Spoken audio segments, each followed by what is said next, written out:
We've got a fun video today. I want to go over 10 tips that every music producer needs to know. Now, why the hell should you even listen to me? I'm some random dude on the internet. For those who don't know me, my name is Zach. I've been helping run Cosmic Academy for 10 years now. It's an artist development program, very small. We work one-on-one with these students. We've had 600 plus over the 10 years, and they sign to the biggest labels like Toolroom, Spinnin, Armada, Drumcode. They play the biggest festivals and shows like EDC Vegas, Ultra. They play in Ibiza. So what's nice about this video, where I'm coming to you from, it's not just what I think worked for me and the one way I did it, my one path. No, this is really pulling from what has worked for so many of our students. They see incredible results, and a lot of times it comes down to the same factors. With that said, let's hop right into the first of 10 tips I think every producer needs to know, and that is going to be to trust your taste, because truthfully, it's the only thing that makes you unique. In order to separate you from me and from the millions of other people that are doing this, it's our taste, it's our opinions, it's the music we like, the sounds we like. Don't lose sight of that. Don't try and be someone else. Be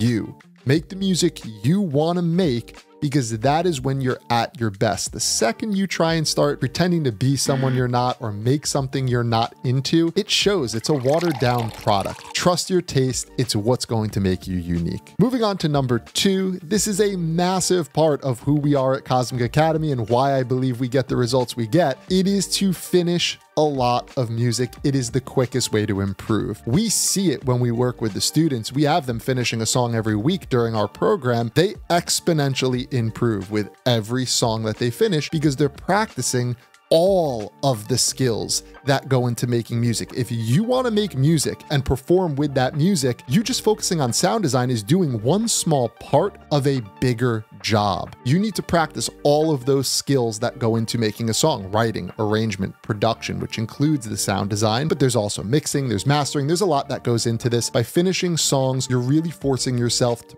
practice all of those things. As we move on to number 3, it is to collaborate with other artists. Don't be shy. You can collaborate with us right now by hitting the like button on this video. You could also collaborate with other artists by making music, seeing their process. Collaborating is a great opportunity to open new doors, new possibilities. Don't be afraid to work with people in your genre, out of your genre. Better than you, worse than you. Back to that first tip, everyone brings something unique to the table, and the more times you can expose yourself to different people's tastes, their process, it allows you to get something more out of yourself than you would have if you just did this by yourself. So collaboration is a huge part of this, and it's also just a lot of fun. Now hang up, before we go on to the next one, drop a comment and let me know what the one tip that you think is like must know, all producers gotta know it. Drop it in the comments. I want to see what y'all have to share, because I'm sure you have amazing information that was left off this list. So drop a comment,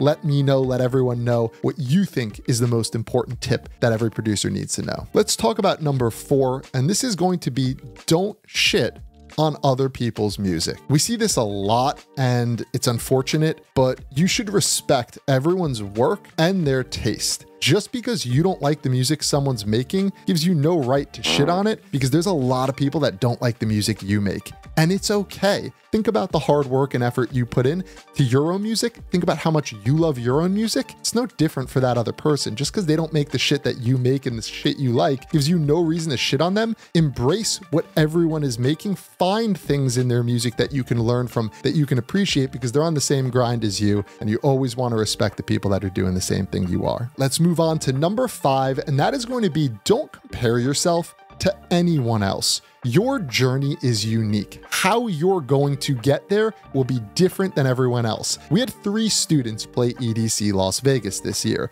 so the destination was in the desert, but how those 3 students, Nostalgics, Taylor Torrance, and Bexy, got there, 3 completely different paths, 3 completely different stories. Some got there quicker, some got there longer, some it was more releases, less releases. The paths are different. Don't try and compare yourself to someone else. How they're doing it is probably not going to work for you. That's a massive reason why our program is so personalized, because we can't just teach one way that's going to work for everyone. We work one-on-one with the students so we can meet them individually at their needs. It's a really important thing, but don't compare yourself to anyone else's journey. Yours will be unique. embrace it. Number 6 is going to be the one beginner producers will never, ever, ever believe me on, and that is reach for volume before anything else. When you have an issue in the mix, the first question you should always ask yourself is, can I fix this with volume first? Before EQ, before compression. Those are typically secondary tools. Once you first have your levels balanced, it's much easier to hear overlapping frequencies where EQ can solve it, or dynamic issues where a sound is buried or jumping out and a compressor can solve it. Get your levels right first. They account for majority of a mix down. All right, on to number 7, and that is going to be no piece of gear,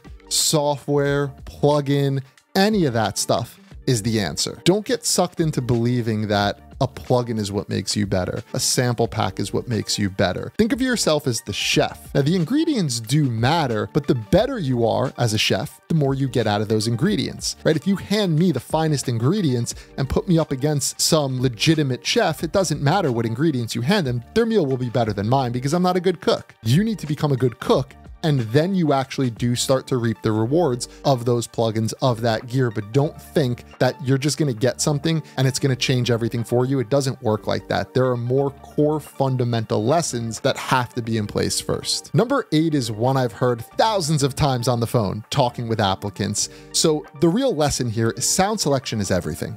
It's not so much the mix. It's not so much the master. Think of it this way. If you get to the master and things sound like shit, how is mastering going to fix that? Mastering is going to bring out what you have. If you have shit, well, it's going to bring that shit out. Same with a mix down. If you get to a mix and you're trying to balance the wrong pieces to that puzzle, well, it doesn't really matter. You're going to hit a point where it's not going to sound that great, and a mix can't fix the issue of they are the wrong sounds. You don't have the right pieces to the puzzle. Your sound selection is instrumental for quality. Without the right sounds, you're never really going to get the best out of a mix or a master. It's more about finding the right pieces, the right complementary sounds. That gets you a good mix. That gets you a good master. So take the time, try and get things to sound good before you start going into a mix, before you get into the master. And usually in that situation, it sounds amazing when you then do go through the full mix and master process. All right, coming to the end here, number 9 is going to be don't wait to build your fan base and your audience. Start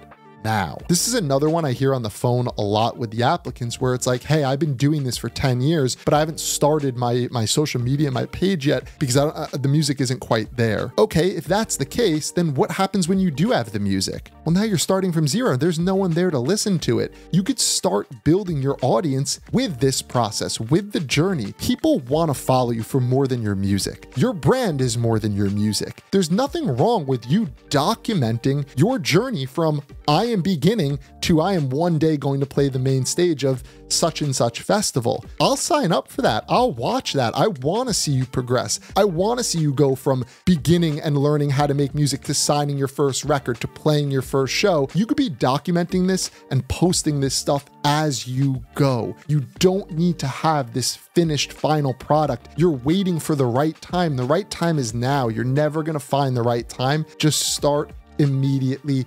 Get that fan base going now so that when you have the music, there are people to listen to it. Finally, we've reached the point number 10 and easily the most important one on this list. It is subscribe to Cosmic Academy. Also follow us on Instagram. We post a ton of cool things on there as well. Obviously here we have more of the long form content, but subscribe on our YouTube.